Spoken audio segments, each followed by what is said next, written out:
It's really cool, man. I mean, I feel like it's where you should be, right? That's what everybody says, and I'm having fun so far.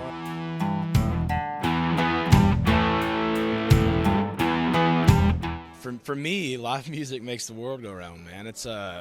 You get a big crowd of a couple thousand people, just all just mingling together and having a good time and making memories. There's something that feels really powerful about that.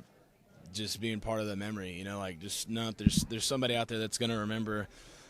Oh yeah, man, I remember 20 years ago we were at CMA Fest and I was blacking out in front of the stage when Kolby Cooper was playing "Kill Me" or something like that. Like it's so cool to think that there's so many of those just fans here at one time. It's a beautiful thing.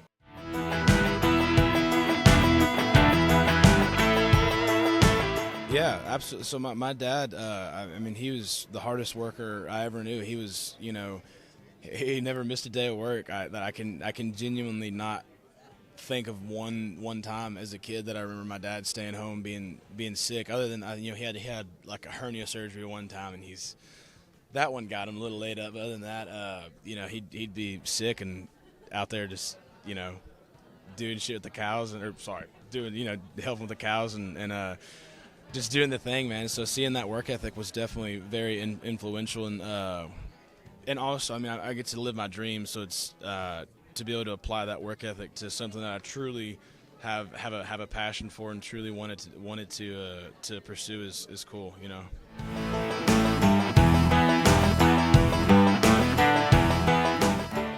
It's been crazy, man. So yeah, when I was, I first started playing. Like me and my dad bonded over music when I was young, and when I first started playing, I'd learn something. I'd go in there and be like, "Hey, Dad, check this out," and I'd learn half a song. I wouldn't even finish learning. I'd go in there and be like, "Listen to this verse and chorus," and so he got brain cancer and he passed away when I was 14. So once that happened, it was something in my head. I was just like, dude, this is like what I'm meant to do. Like it feels like as a kid, he led me to. He wasn't a musician, didn't sing, didn't do any of that stuff. He just loved music. He just had a genuine love for music, man. So he instilled that in me, and I think that I don't know. It feels like just a piece of him I carry around is just that love for music, and being able to do this feels like I guess honoring him in some way,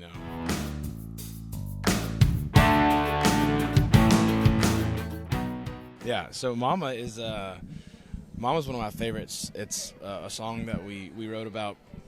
We wrote about just like addiction and with alcohol and drugs. Like in East Texas, there's plenty of it. There's plenty, I'm sure in all of the world, but where I grew up, there's plenty of alcohol and plenty of drugs and plenty of people that are struggling.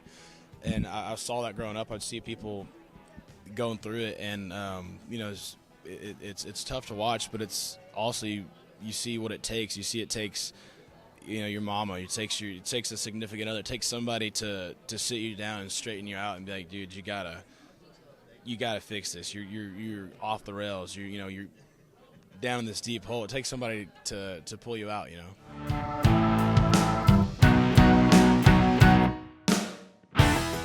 It is. It's definitely when we're going to put it out, it's just like you get nervous about it. Like anytime you talk about something real, I think it's definitely the nerves are there. Just because so many people are gonna feel it, or so many people it's gonna resonate with them in some way, and you hope that it hits in a good way and that it it helps it helps them, right? So it's definitely stressful, but it's a good stress, I think.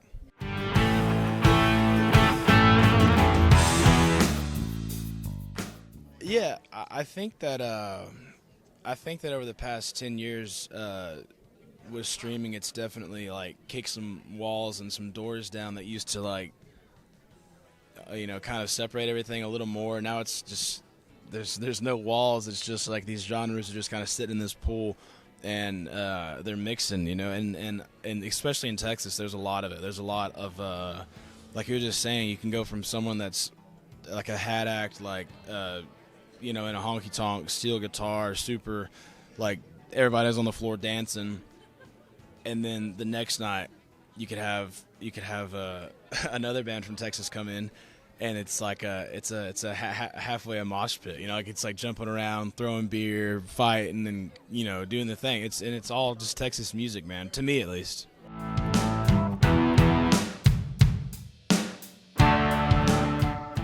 We had my first baby when we were right out of high school. Me and my wife got pregnant in, I want to say like September or so. We found out we were pregnant. So we graduated May of 2017.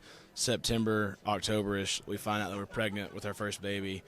Right around the same time that we're like getting ready to release our first, like the first song we've ever put out. So it was like I in the middle of like actually becoming a professional artist.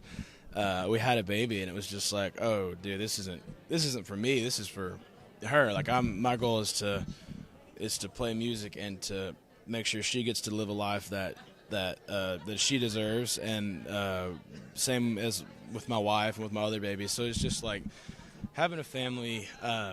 It definitely lit a fire, and it's still there. So.